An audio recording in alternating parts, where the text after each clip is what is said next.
Allahumma inni nas'aluka ilman nafi'an wa rizqan thayyiban wa amalan mutaqabbalan.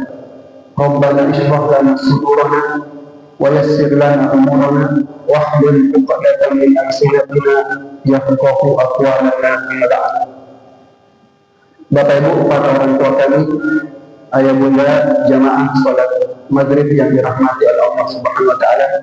Alhamdulillah pada malam hari ini kita kembali bermajelis dalam majelis ilmu yang tujuan dari kita bermajelis ini agar kita menjadi orang yang memiliki wawasan, orang yang memiliki ilmu berkaitan dengan syariat-syariat agama kita.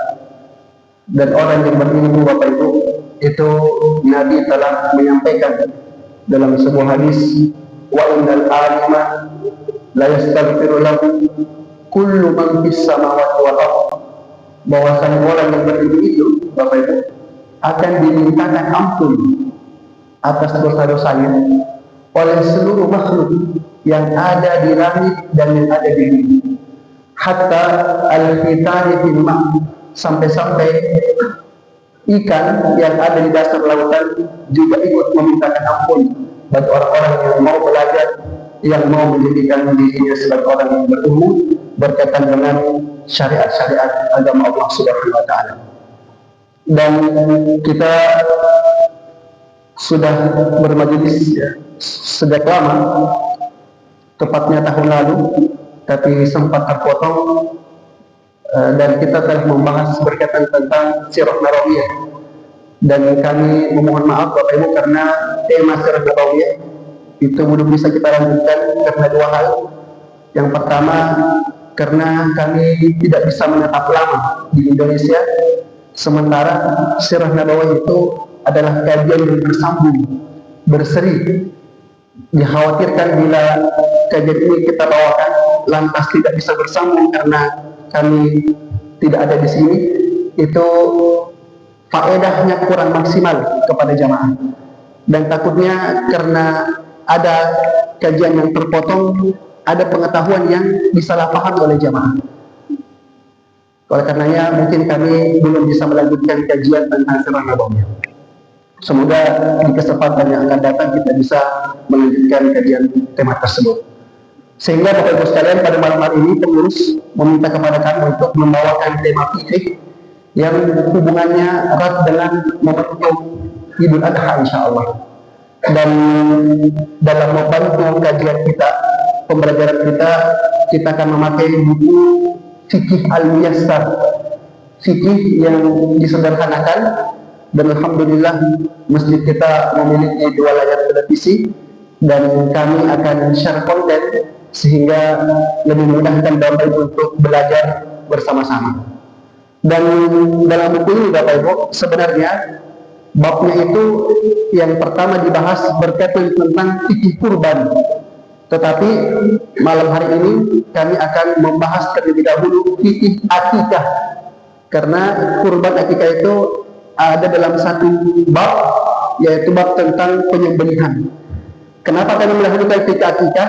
Supaya fikih kurban itu kita sampaikan mendekati momen Idul Adha. Karena kalau kita sampaikan di awal, lantas jaraknya masih jauh dengan Idul Adha, takutnya ilmunya hilang, kelupaan. Oleh karenanya pada malam hari ini kita dahulukan fikih akikah insyaallah. Baik Bapak Ibu jamaah yang dirahmati Allah Subhanahu wa taala, sebagaimana tadi kita sebutkan, kita akan share konten dan kita akan baca sama-sama melalui layar yang ada di depan.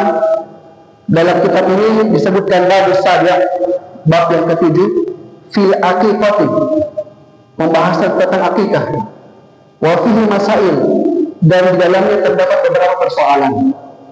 Ya, bisa dilihat Bapak Ibu ya. Insyaallah kita akan sama-sama baca pelan-pelan sehingga lebih nyaman untuk belajar. Yang pertama, kita akan membahas tentang ta'riful aqiqati.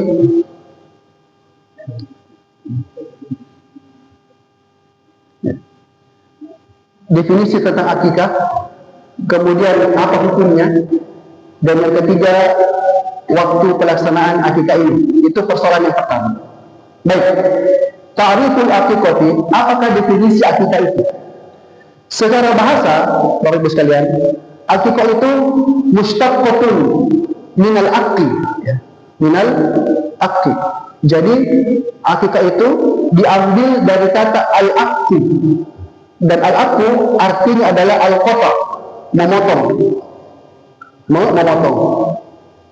Wa hiya tuqwaqu fil asli ala sya'ri alladhi yakunu ala ra'sil mauludi hinal wiladah.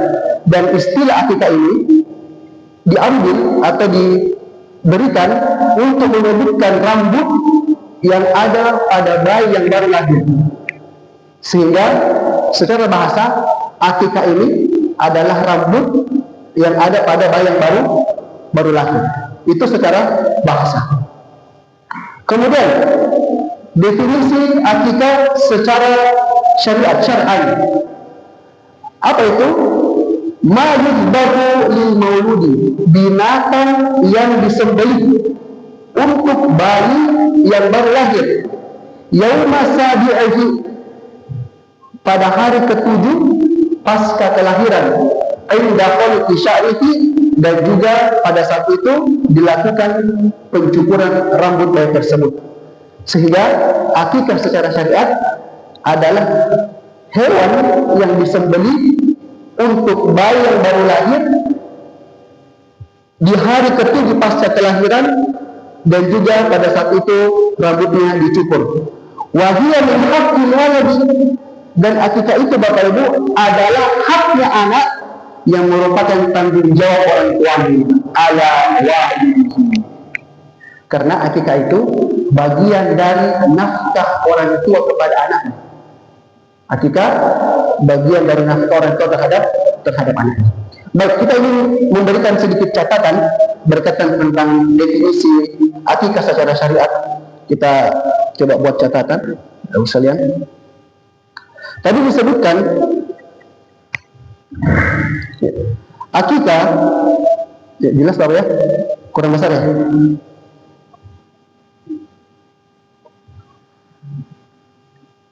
Bismillah. Ya, akikah itu secara bahasa adalah hewan yang disembelih, ya, disembelih untuk bayi yang baru lahir, yang lahir di hari ke-7. Sehingga Bapak Ibu sekalian, makna akikah itu adalah hewan. Jadi akikah itu maknanya adalah hewan yang disembelih. Oleh karenanya penamaan yang tepat adalah menyembelih akikah, bukan mengadakan akikah. Karena akikah itu sendiri artinya adalah hewan. Oleh karenanya kalau kita ingin membuat bahasa yang tepat adalah menyembelih akikah, bukan mengadakan akikah. Karena akikah itu adalah hewan itu sendiri. Kemudian penulis menyebutkan hewan yang disembelih, berarti hewan yang digunakan untuk akikah itu bukan hanya kambing saja. Oleh karenanya di sini hewan, ya, itu ulama berbeda pendapat. Ada yang mengatakan kambing saja, ya, kambing saja. Yang kedua, semua hewan yang masuk dalam kategori bisa dikurbankan. Jadi hewan-hewan kurban. Sehingga untuk akikah boleh disembelih apa? Sapi, onta, seperti hewan kurban. Ini pendapat sebagian ulama. Namun Bapak Ibu sekalian, pendapat yang rajih, yang lebih kuat adalah kambing saja, sebagaimana yang dicontohkan oleh Rasulullah Sallallahu Alaihi Wasallam. Dan Bapak Ibu, akikah ini disembelih dalam rangka rasa syukur terhadap Allah Subhanahu Wa Taala atas karunia anak. Oleh karenanya, idealnya akikah ini dilakukan tidak terlalu jauh dari hari kelahiran anak. Makanya nanti kita akan baca, dan kita sudah sampaikan tadi hari ke-7, dan Masya Allah Bapak Ibu ya, syariat sudah sepertinya sudah memberikan hikmah yang besar kenapa hari ke-7 yang dianjurkan. Karena hari ke-7 ini tidak terlalu cepat dan tidak terlalu jauh. Bayangkan kalau syariat menganjurkan hari ke-3, mamanya masih dalam pemulihan, ya, apalagi yang dia menggunakan metode sesar, ya, masih sakit perutnya, baru syariat sudah meminta untuk diakikahkan. Dan juga tidak terlalu jauh, sehingga dipilihlah hari ke-7. Maka Bapak Ibu sekalian, jadi akikah ini, akikah adalah rasa syukur kepada Allah, ya, kepada Allah. Dan akikah ini itu dilakukan hingga anak balik. Sampai kapan? Sampai anak balik. Berarti Bapak Ibu, apabila anak sudah balik, terlepaslah tanggung jawab orang tua untuk mengakikahi anaknya. Ya, terlepaslah tanggung jawab orang tua untuk mengakikahi anaknya. Kita kasih contoh, katakanlah si Ucup, ya, Yusuf itu punya anak pertama dan dia tidak mampu untuk mengakikahinya. Kemudian lahir anak kedua, tidak mampu juga diakikahi. Dan anak pertama, anak kedua sudah besar, sudah balik. Lalu anak ketiga lahir dan tahu-tahu Yusuf ini mendapatkan urusan dari orang tuanya, tiba-tiba kaya, Masya Allah. Dan dia pun mampu untuk mengakikahi anak yang ketiga. Maka dia itu mengakikahi anak yang ketiga, tetapi yang pertama yang kedua karena sudah balik, maka tidak mesti diakikahi, lepas tanggung jawab orang tua. Kemudian apa penjelasan ulama mengapa akikah itu dibatasi atau tanggung jawab orang tua sampai anak balik? Karena ini berhubungan dengan nafkah orang tua. Nafkah orang tua terhadap anaknya. Sebagai ulama Bapak Ibu itu berpendapat, orang tua wajib menafkahi anak laki-lakinya hingga dia balik saja. Setelahnya, orang tua tidak wajib lagi menafkahi.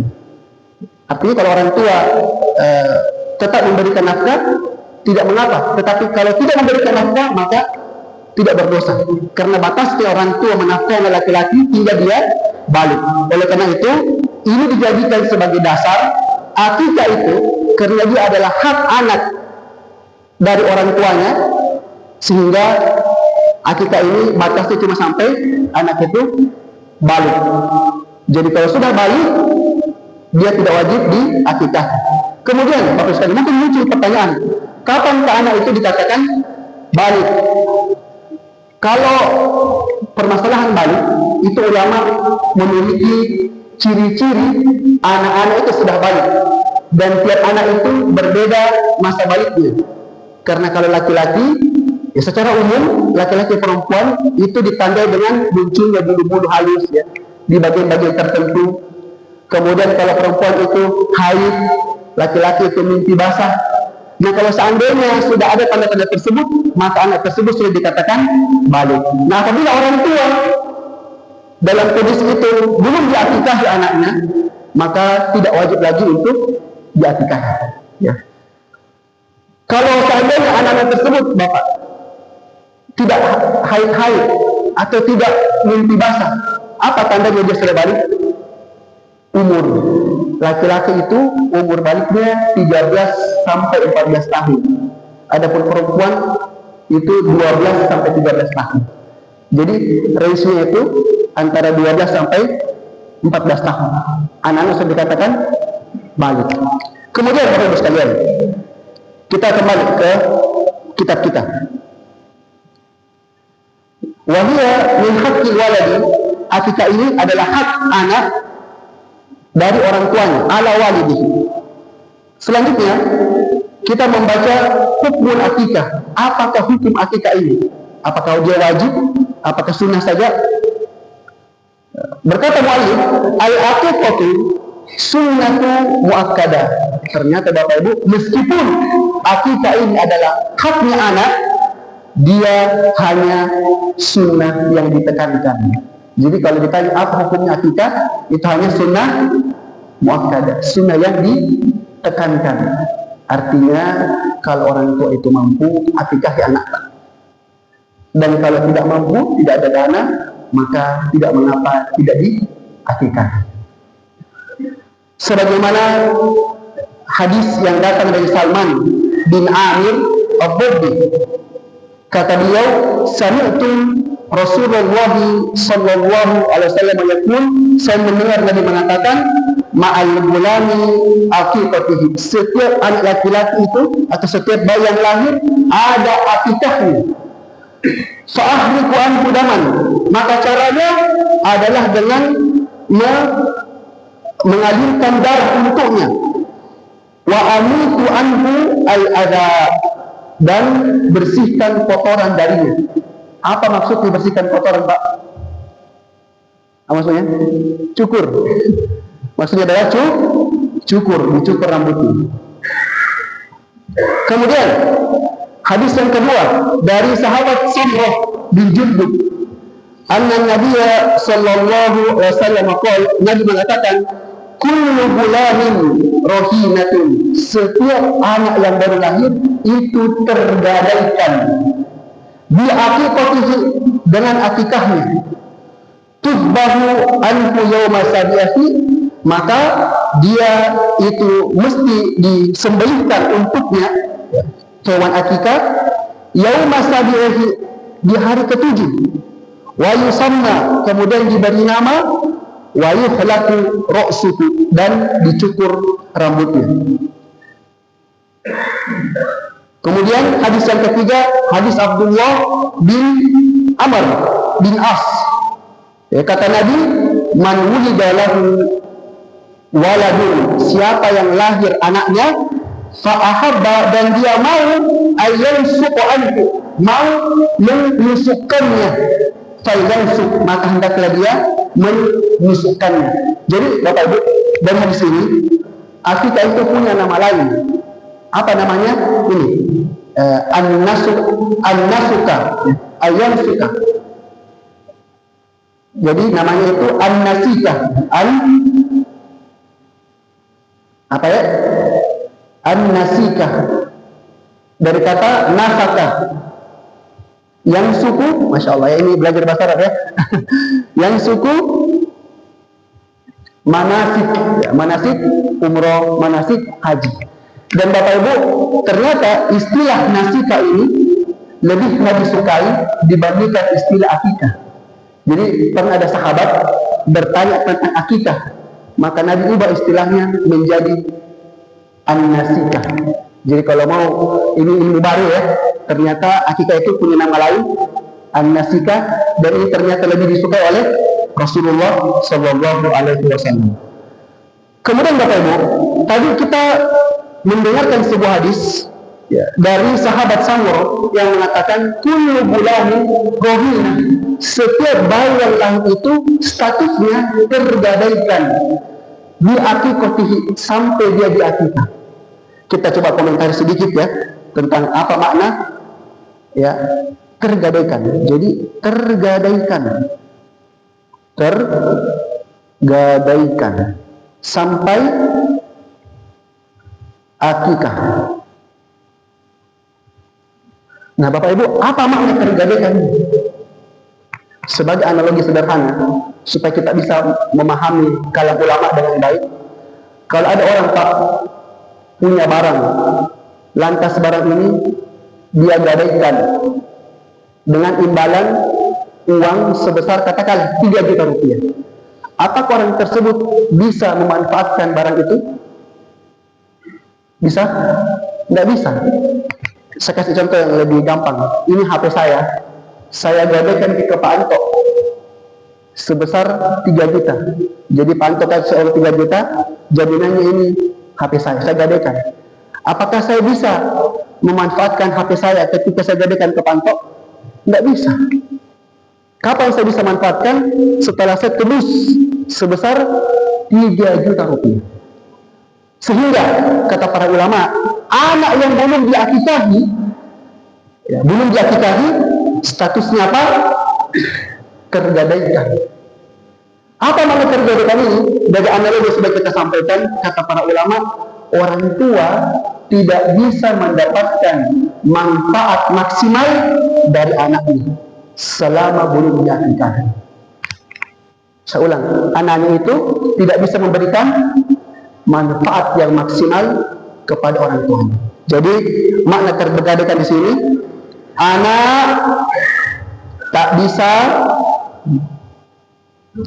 berikan manfaat maksimal ke ortunya. Nah, disinilah ulama berbeda pendapat. Kapankah anak itu memberikan manfaat maksimal kepada orang tuanya? Yang pertama, kata para ulama, seorang anak bisa memberikan manfaat maksimal kepada orang tuanya itu di akhirat. Di mana ya? Di akhirat. Dalam bentuk apa, Ustadz? Dalam bentuk memberikan syafaat. Dan anak bisa memberikan syafaat kepada orang tuanya di akhirat apabila dia meninggal sebelum balik.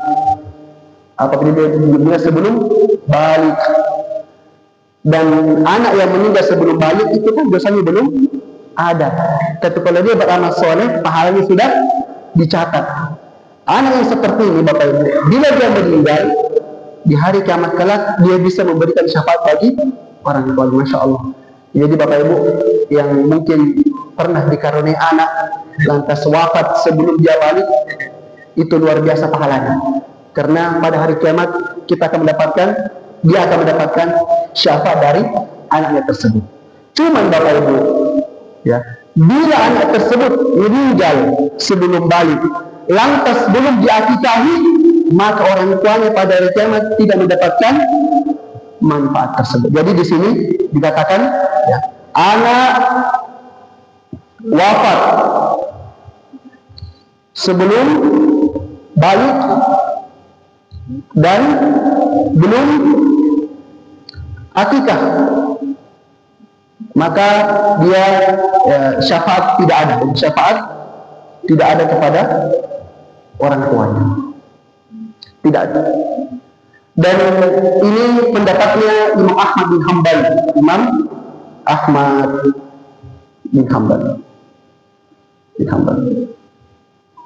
Ya. Kemudian yang kedua, seorang anak bisa memberikan manfaat maksimal kepada orang tuanya itu di mana? Di dunia. Tadi di akhirat, ini di mana? Di dunia. Jadi apa maksudnya orang tua tidak bisa mendapatkan manfaat dari anaknya ketika belum diakikahi? Kata para ulama, makna dari tergadaikan tadi, makna dari tergadaikan itu adalah anak itu berada dalam tawanan syaitan. Masya Allah. Jadi di sini di dunia apa? Anak dalam tawanan syaitan. Tawanan setan. Dan ini Bapak Ibu perkara gaib ya. Kita tidak bisa melihatnya. Tetapi anak itu tidak bisa memberikan manfaat yang maksimal kepada orang tuanya di dunia karena belum diakikahi, karena dia berada dalam tawanan setan. Apa maksudnya tawanan setan? Setan itu lebih mendominasi anak tersebut. Sehingga kalau kita hubung-hubungkan anak yang belum diakikahi itu sering biasanya apa? Sakit. Mungkin ada kelainan. Atau boleh jadi pada saat besar orang tua dapat manfaat tetapi tidak maksimal. Kenapa tidak maksimal? Mungkin anak-anaknya bandel, dikasih tahu sama orang tuanya tidak mendengar. Kenapa? Karena statusnya masih tergadaikan. Insyaallah. Ini diantara pendapat para ulama menafsirkan makna tergadaikan itu. Dan ini pendapatnya siapa? Ibnul Qayyim rahimahullah, muridnya Syekh Ibnu Taimiyah, Ibnul Qayyim. Ya. Nah, Bapak Ibu sekalian, yang manakah yang benar? Allah bisawab, ini pendapat para ulama. Intinya seseorang yang mampu maka hendaknya dia mengakikahi anaknya, meskipun hukumnya tidak wajib. Baik, kita lanjut lagi Bapak sekalian ya. Nah, waktu akikah, kapankah akikah itu diadakan? Yadakunu waktu jawazi dzabhil aqiqati, waktu akikah itu boleh dilakukan ya, jadi boleh ya, biinfisal jami'il mauludi min batnihi, ketika anak itu badannya sudah sempurna keluar dari perut mamanya. Jadi kalau anaknya sudah dinyatakan keluar secara sempurna, tidak ada yang ketinggalan di dalam perut, maka bolehlah disembelih, itu akikah. Tidak akikah kan artinya hewan. Jadi kalau contoh ya, di rumah sakit atau di bidan, di klinik, atau mungkin bidannya dipanggil di rumah, itu kambingnya sudah siap di depan rumah. Ditungguin, ternyata setelah keluar anaknya, bidan memberikan aba-aba, sudah keluar anaknya, silakan dipotong. Langsung disembelih hewan kurban tersebut. Ini boleh. Nah, kita belum selesai. Wa yastamirru waktu istihbab ilal bulugh, dan waktu akikah ini terus berlanjut sampai dia balik, sampai dia balik. Illa annahu, namun yusannu ay anhu yauma sabi' min wiladatihi, tetapi sunnahnya itu diakikahi di hari yang ke-7. Sekarang Bapak Ibu, bagaimanakah menentukan hari ke-7 ini? Nah, ini kan jadi pertanyaan ya. Kapan hari ke-7? Nah, ulama berbeda pendapat, dan perbedaannya itu ada pada apakah hari kelahirannya itu dihitung atau tidak dihitung. Jadi yang pertama, hari kelahiran dihitung, yang kedua tidak dihitung. Sekarang kalau anak-anak lahir katakanlah hari Jumat, dan kita menuju pada pendapat yang pertama dihitung, berarti kapan dia diakikahi? Jumat, Sabtu, Ahad, Senin, Selasa, Rabu, Kamis. Jadi kalau menurut pendapat pertama, hari kelahirannya dihitung. Kalau dia lahir hari Jumat, diakikahi hari Kamis. Tapi kalau kita mendapat pendapat kedua, berarti dia bisa akikah hari Jumat. Masya Allah. Luar biasa ya. Anaknya lahir hari Jumat, diakikah hari Jumat. Masya Allah, mulia hari lahirnya. Semoga wafatnya juga hari Jumat. Ini baru lahir, sudah cerita masalah wafat. Bukankah wafat hari Jumat itu mulia? Ya mulia. Tapi masa baru lahir sudah berbicara masalah wafat ya. Meskipun didoakan wafatnya di hari Jumat. Jadi contoh lagi, kalau dia lahir hari Senin, menurut pendapat yang pertama dihitung, berarti kapan diakikahnya hari Ahad, Masya Allah ya. Kalau Senin lahir, menurut pendapat pertama hari Ahad. Tapi kalau pendapat yang kedua, kalau Senin lahir, akikah hari Senin juga, Masya Allah. Ustaz hebat sekali ya, bisa menentukan hari akikahnya. Berarti Ustaz ini dukun ya, bukan ya. Tidak perlu ilmu klinik ya, untuk menentukan kapan hari akikah anak. Beda seperti kalau anaknya lahir di malam Jumat Kliwon, lalu dikatakan ini diakikah harus di Jumat Pahing. Ini baru pakai ilmu dukun ini. Tetapi kalau seperti yang Nabi sampaikan, maka tadi dihitung atau tidak dihitung. Dan Bapak Ibu insya Allah pendapat yang lebih tepat itu dihitung. Sehingga kalau Jumat lahir, kapan diakikahi? Hari Kamis. Masya Allah, ilmu baru ya. Ilmu baru. Semoga ini bisa menjadi tambahan pengetahuan buat Bapak Ibu sekalian. Baik, kita lanjut. Ya, pembahasan selanjutnya tentang miqdaru ma yusbahu fil akikah. Berapakah jumlah ekor kambing yang diakikahi untuk anak yang lahir? Kita sudah tahu ya, laki-laki berapa ya? 2 kambing, syatani. Insyaallah. Kalau bayi perempuan 1 kambing. Sebagaimana hadis Ummu Kurzi Al-Ka'biyah, kata beliau, sami'tu Rasulullah, saya mendengar Rasulullah SAW itu berkata, anil gulami syatani, setiap anak laki-laki yang lahir 2 ekor kambing. Bapak Ibu dengarkan, mutakafi'atani, yang semisal. Jadi kalau seandainya 2 jangan satu betina satu jantan, entah sama-sama jantan atau sama-sama betina. Atau kalau dua, jangan satu yang harganya kamu 5 juta, satunya kamu harga 1 juta. Jadi mutakafi atani, dua kambing yang sama. Ya kalau 2 juta sama-sama 2 juta harganya. Wa an jariyati syatun, adapun perempuan itu 1 ekor kambing. Selanjutnya, tasmiyatul mauludi, memberikan nama ke anak, wa halqu ra'sihi, mencukur rambutnya, wa tahmilihi, kemudian apa itu tahmil ya? Kurma dikasih masuk di mulutnya bayi, wal azani fi udunihi, dan mengazankan dari azan. Pertama, tasmiyatul mauludi, memberikan nama ke anak. Yusannu, disunahkan hukumnya memberikan nama ke anak di hari yang ke-7 setelah dia lahir. Jadi sunnahnya itu namanya dikasih di hari ke-7. Dan Bapak Ibu perhatikan supaya ini sunnah dari Nabi tetap terjaga, maka usahakan itu nama baru diumumkan di hari ke-7 ketika dia diakikah. Sehingga meskipun orang tua mungkin sudah punya rencana nama anaknya itu, katakanlah katakanlah Bagong ya.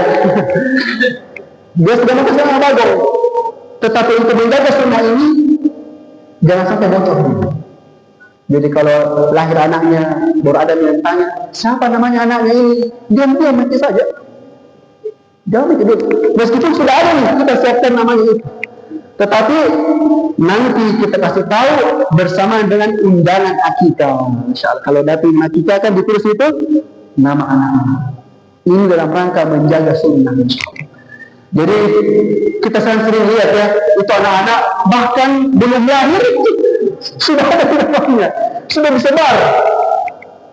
Ya ternyata sunnah Nabi itu di hari ke-7. Masya Allah, luar biasa ya. Ini baru lagi. Dan saya termasuk orang yang lupa masalah ini ya. Jadi anak pertama itu sudah diumumkan sebelum dia lahir. Masya Allah ya. Ini pelajaran buat kami dan juga ilmu baru buat hadirin sekalian.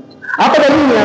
Sebagaimana hadis Samurah tadi, kata Nabi, setiap anak itu tergadaikan dengan akikahnya, kemudian ya, dia disembelihkan akikah pada hari ke-7, wa yusamma, dan diberi nama di hari ke-7 itu, wa yuhlaqu ra'suhu, dan juga digunting rambutnya. Sehingga Bapak Ibu sekalian, hari ke-7 itu apa saja yang dilakukan? Yang pertama, disembelih akikahnya. Tapi ingat, ini hukumnya cuma sunnah saja. Artinya boleh hari ke-6, boleh hari ke-5, boleh hari ke-20, boleh hari ke-30. Tetapi tadi sebaiknya hari ke-7. Kata para ulama, boleh lebih dari itu, tetapi kelipatan 7. Jadi 7, kemudian 14, kemudian 21. Dan jangan kita terlalu lama, karena jangan sampai ke anak-anak karena belum diakikahi tergadaikan sehingga dia sakit-sakit. Kemudian takutnya ada apa-apa air sehingga itu membuat cacat sampai dia besar. Karena insya Allah luar biasa syariat kita dalam mengatur semua ini. Kemudian kita lanjut. Dan disunahkan ayyukhtalahu, memilihkan anak nama-nama yang baik. Masya Allah, nama-nama yang baik sesuai dengan kondisi dan budaya yang ada pada masyarakat. Apa maksudnya Ustaz? Jangan sampai kita kasih nama ke anak, lantas nama tersebut menjadi beban bagi anak hingga dewasa. Karena Bapak Ibu, ini nama anak tersebut akan tanggung hingga dia meninggal. Ada beberapa nama ketika dikasih ke anak di waktu dia kecil cocok. Contoh, anak itu namanya tadi bacok ya, siapa? Dese begitu. Ketika masih kecil mungkin masih cocok dese, atau apa panggilan anak-anak biasa? Ceter ya, mungkin ya. Mungkin ceter ya. Ketika kecil masih bagus, tapi ketika dia besar masih dipanggil Pak Ceter, tidak bagus. Jangan sampai itu anak kasihan menjadi bahan candaan masyarakat. Karena apa? Namanya. Seperti ada orang tua kasih nama anaknya Spiderman. Mungkin kalau masih kecil masih bagus, masih cocok untuk Spiderman. Tapi masa kalau sudah bekerja ya, Pak Spiderman kan lucu. Jangan seperti itu. Karena ini anak, dia akan menanggung nama tersebut hingga dia wafat. Faqad ghayara Nabi sallallahu alaihi wasallam al-asma'a al-qarimah, dan bahkan Nabi mengganti beberapa nama sahabat yang jelek. Wa amara bidzalik, dan Nabi perintahkan itu. Kita coba lihat blok nomor 3 Fathul Bari, di kitab Fathul Bari. Jadi ada sahabat itu namanya Abdul Hakam. Apa makna Abdul Hakam? Abdul Hakam itu dia yang memiliki pengadilan, Masya Allah. Dia yang mampu mengadili. Lantas Nabi suruh ganti nama itu. Kata Nabi, Al-Hakam fi Allah. Yang menjadi hakim cuma Allah Subhanahu wa taala, bukan kamu. Maka Nabi menggantinya menjadi Abdul Hakim, hambanya Allah yang Maha mengadili. Sehingga Bapak Ibu, bila anak itu namanya jelek, namanya tidak sesuai dengan syariat, ganti, tidak masalah. Ganti. Ada mungkin beberapa kasus yang kita mungkin dengar, ada anak, karena anaknya namanya ini sering sakit-sakit. Setelah dengar ada anak dinamai Nina, dan ini anak sakit-sakit terus. Bukan cuma sakit, tiap malam itu dia mengamuk-mengamuk. Terus mungkin ada ahli yang bisa membaca-baca, ya. Bukan dukun ya, mungkin dia ahli hikmah. Dia katakan, itu kan minat tempat apa? Melontar jumroh. Ya jangan sampai dianggap tiap malam dia mengamuk, karena setiap malam dilempar sama batu. Ganti namanya, maka kita ganti namanya, akhirnya hilanglah kebiasaan buruk tersebut. Jadi jangan dikasih nama anak-anak itu. Apalagi nama anak-anak yang tren sekarang ya. Nama anak disesuaikan dengan nama bulan ya. Januariwati ya, Febrianti ya. Tidak apa-apa, asalkan ada nama yang baik. Karena kan nama itu kan dia murakkab ya, bersusun ya. Ada nama satu, kedua, dan ketiga. Kemudian Bapak Ibu sekalian, dan ini tadi, jangan sampai itu anak dikasih nama-namanya Allah ya. Seperti Rahman, Rahim, yang ganti menjadi apa? Abdurrahman, Abdurrahim. Kemudian wa ahsanuha, dan nama yang paling Allah suka adalah Abdullah wa Abdurrahman. Masya Allah. Sebagaimana hadis Ibnu Umar, kata Nabi, inna ahabba asma'ikum ilallah Abdullah wa Abdurrahman.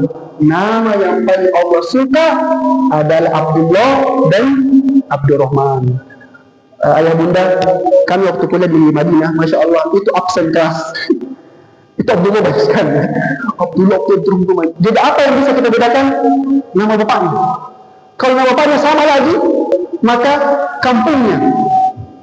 Seperti Imam Bukhari itu kan, Bukhari kan bukan namanya, tetapi nama tempat dia lahir atau nama kabilahnya. Karena Abdullah, Abdul Aziz, Abdurrahman, itu sangat bersusun terus. Masya Allah. Makanya beberapa ulama di masa lampau itu dia dikenal bukan karena namanya, tapi karena nama bapaknya, kakeknya kan, atau nama tempat dia lahir. Masya Allah. Bapak Ibu, kenapa Allah paling suka dengan nama Abdullah, hamba Allah? Perhatikan ayah bunda, karena tingkat atau derajat yang paling tinggi dan hamba terhadap Allah adalah derajat ubudiyah, al-abd. Makanya Allah memuji Nabi dengan panggilan al-abd dalam momen-momen penting, seperti di surah Al-Isra, Mi'raj. Bagaimana ayatnya? Subhanalladzi asra bi'abdihi. Maha suci Allah yang memperjalankan abd. Allah memuji Nabi dengan panggilan abd. Contoh yang lain di surah Al-Kahfi setelahnya, alhamdulillahilladzi anzala ala abdihi al-kitab. Segala puji bagi Allah yang menurunkan kitab Al-Quran kepada abd. Masya Allah. Karena semakin tinggi kehambaan hamba kepada Allah, maka semakin hebat pula hamba tersebut. Dan Abdullah itu mengandung unsur kehambaan, sehingga Bapak Ibu dari sini kita bisa belajar jangan jadi orang yang sombong. Allah tidak sombong. Makanya kalau kita dinamakan Abdullah hamba Allah, menjadi pengingat bahwasanya saya ini hamba Allah. Tidak boleh sombong, harus kita wadu sama Allah. Semakin kita menjadikan diri kita hamba dan menjalankan kewajiban-kewajiban kita sebagai hamba, maka semakin tinggi juga derajat kita. Kemudian Bapak sekalian, ini dua lagi terakhir ya. Masih dikit lagi. Jam berapa azannya? Ya, 2-3 menit lagi, kita percepat. Kemudian, yang selanjutnya, memotong rambut bayi. Nanti insya Allah tanya jawabnya kita nanti insya Allah pokoknya komat sesuai dengan ini azannya insya Allah.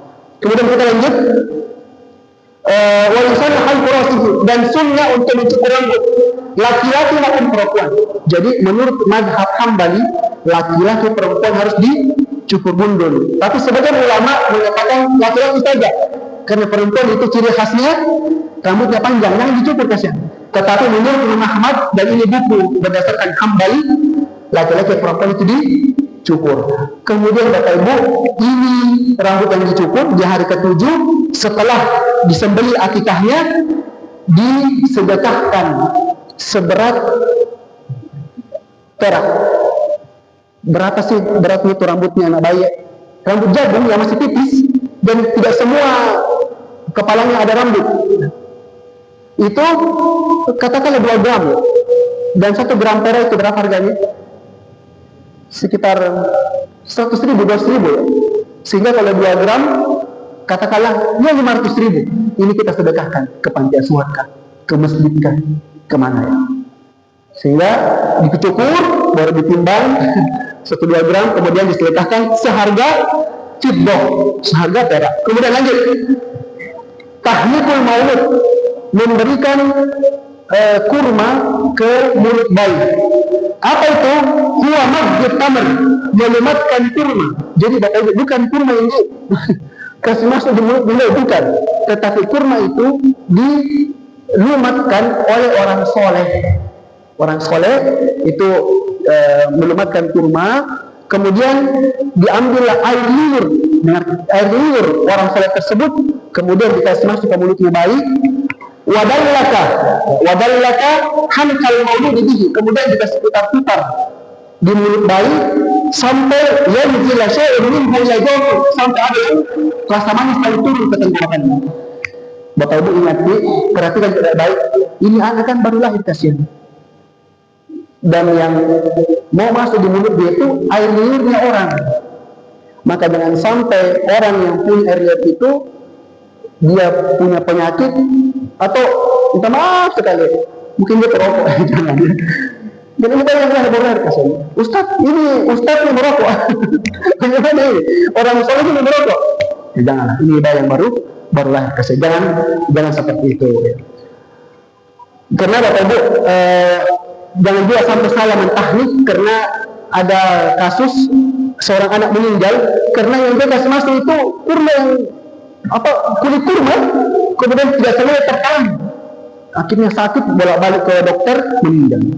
Maka yang dikasih masuk adalah air liur dari orang soleh tersebut. Ada sedikit kurmanya baru dan ingat, ini dilakukan sebelum anak itu meminum air susu ibunya. Baru lahir, mungkin ada orang soleh. Ini sebaiknya, tapi tidak mengapa kalau tidak, tapi sebaiknya sebelum masuk air susu. Dan yang melakukan ini adalah orang soleh. Sebagaimana hadis dari Abu Musa al-Asy'ari. Kata Abu Musa, "Wuli dari gulamun, anak saya baru lahir. Fa'ataitu bihi Nabi, dan saya bawa Nabi." Masya Allah ya. Fasammah Ibrahim, dan Nabi memberikan nama siapa? Ibrahim. Wahannakahu bitamr, lantas Nabi mentahnik anaknya Abu Musa dengan sebuah kurma. Kemudian terakhir Bapak Ibu sekalian, azan di telinga bayi yang baru lahir. Yusammu, sunnah hukumnya mengazankan fi uzunil mauludi, di telinga bayi yang baru lahir. Wakila, dan dikatakan, dan Bapak Ibu kalau menggunakan kata-kata dikatakan, artinya lemah pendapatnya. Apa yang lemah itu? Yu'zanu fi uznil yumna, diazankan di telinga kanan, wa tuqamu as-salatu fi uznil yusra, kemudian iqamah di sebelah kiri. Jadi Bapak Ibu, dalam hadis ini, ya dalam hadis nomor 3 ya, hadis riwayat Tirmizi, di sini disebutkan ra'aitu Rasulullah, saya melihat Nabi azana fi uznil Hasan bil Ali, mengazankan cucunya bernama Hasan ketika Fatimah baru melahirkan dengan azan sholat. Hadis ini ulama berbeda pendapat, ada yang mensahihkan, ada yang melemahkan tentang mengazankan telinga kanan. Kalau untuk azan saja hadisnya masih dipermasalahkan, maka jangan muti sampai mengikomahkan di telinga kiri. Berarti kalau kita mau melakukan ini kepada bayi, cukup mengazankan saja, tidak perlu diikomahkan, karena azan saja masih diperdebatkan hadisnya. Cuma Bapak sekalian, kata para ulama, tidak mengapa diazankan, semoga itu menjadi berkah bagi anak tersebut. Dan kalau laki-laki, hatinya senantiasa rindu ketika mendengarkan azan itu datang ke masjid untuk sholat. Itu di antara doanya ketika kita masuk Allah, semoga ini anak menjadi ahli jamaah, ahli masjid, yang senantiasa ketika mendengarkan azan hatinya rindu terpanggil untuk mendatangi masjid sholat berjamaah. Baik Bapak Ibu, alhamdulillah ini tentang fikih akikah. Insyaallah pekan depan kita akan membahas tentang fikih kurban insyaallah. Baik Bapak Ibu, silakan bila ada yang mau bertanya, ya silakan Pak.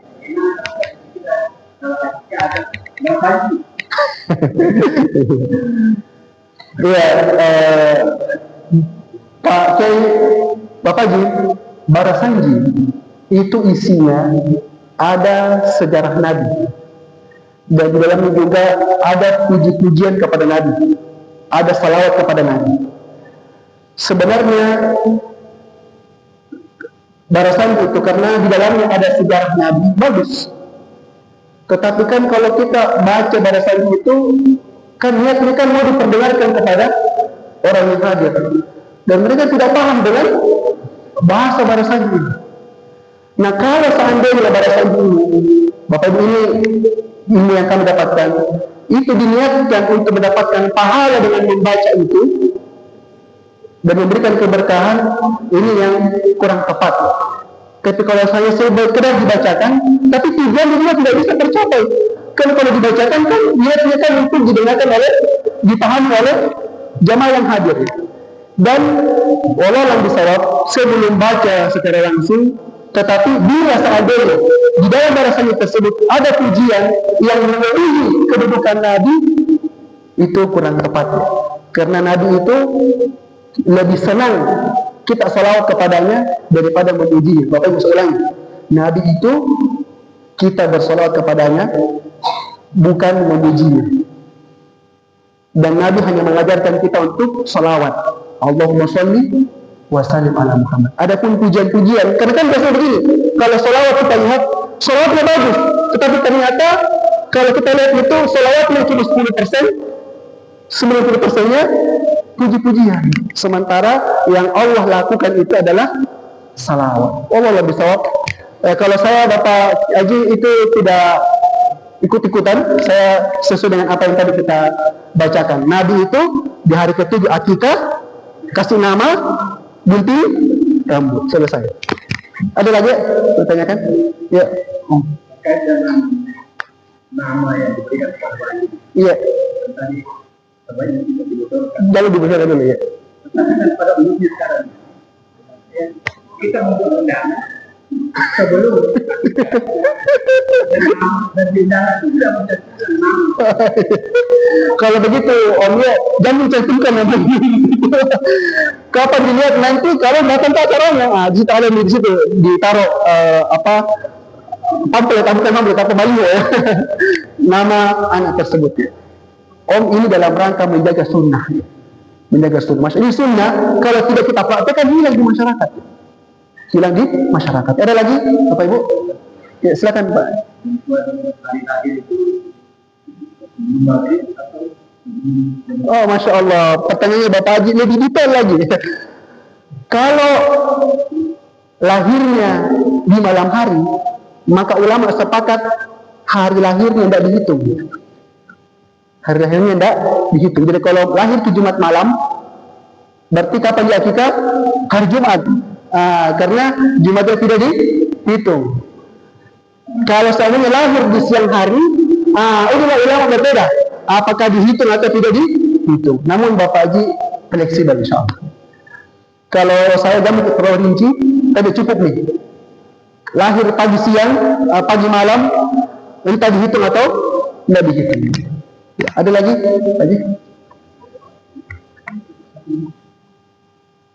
Sudah 7 menit azan. Ada mau tanyakan lagi? Ya silakan Bapak Haji.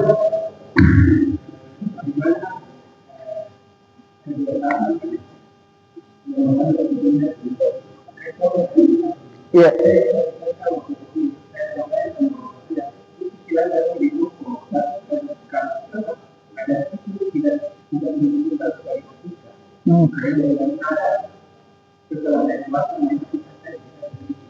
Masya Allah, kalau ada anak, orang tuanya mungkin ilmunya belum sampai, sehingga itu anak belum diakikahi. Lantas setelah anaknya dewasa, dia kan orang tuanya, kata orang tuanya, sudah nih, tapi kayaknya belum dipotongkan kambing. Maka dia boleh memotongkan kambing untuk dirinya sendiri. Jadi Bapak Haji kasih keluar uang 2 ekor kambing, 6 juta rupiah. Kemudian kasih makan diri sendiri, keluarga, dan bagi-bagikan kepada tetangga-tetangga. Insyaallah. Ada lagi Bapak Ibu? Mungkin satu lagi. Insya Allah pekan depan kita akan lanjutkan kajian kita dengan fikih kurban. Insya Allah kita akan banyak berbicara tentang hukum kurban dan hal yang berkaitan dengan kurban tersebut. Semoga bisa memberikan ilmu bermanfaat buat Bapak Ibu sekalian sebagai tambahan ilmu. Dan meskipun mungkin kita belum mengalami ini, maka boleh kita ajarkan kepada orang-orang apabila itu berkaitan dengan hukum akikah. Kita tutup dengan doa kafatul majelis. Subhanakallahumma wa bihamdik, asyhadu an la ilaha illa anta, astaghfiruka wa atubu ilaik. Assalamualaikum warahmatullahi wabarakatuh.